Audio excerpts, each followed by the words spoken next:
আসসালামু আলাইকুম। তৃতীয় শ্রেণীর বিজ্ঞান ক্লাস করছিলাম। আজ আমাদের পৃষ্ঠা 4-এ কি কি আছে সেগুলো দেখি। কাণ্ডের মাধ্যমে পানি উদ্ভিদের বিভিন্ন অংশে পরিবাহিত হয়। উদ্ভিদের বিভিন্ন অংশের কাজ সম্পর্কে আরো কিছু জানি।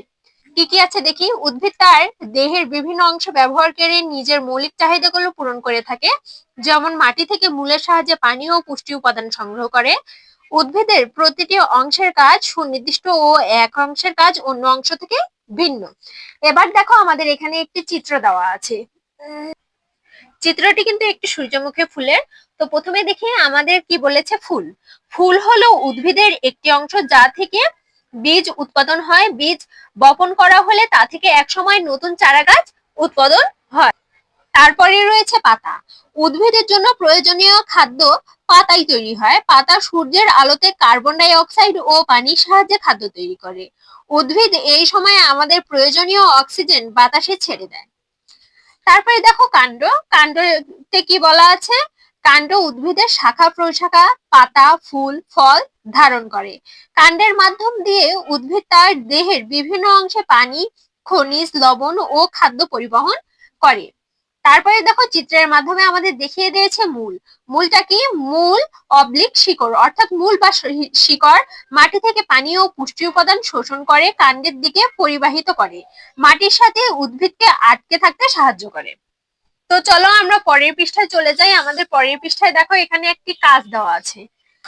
প্রথমে দেখি কাণ্ডের ওপর ভিত্তি করে উদ্ভিদের শ্রেণী বিভাগ। উদ্ভিদের বিভিন্ন অংশের মধ্যে একটি অংশ হলো কাণ্ড। সব গাছের কাণ্ড কি একই রকম নাকি আলাদা? কাণ্ডের উপর ভিত্তি করে বিভিন্ন উদ্ভিদের শ্রেণীভাগ করা যায়। তো চলো আমাদের এই প্রশ্নের উত্তরটা আমরা লিখে নিই।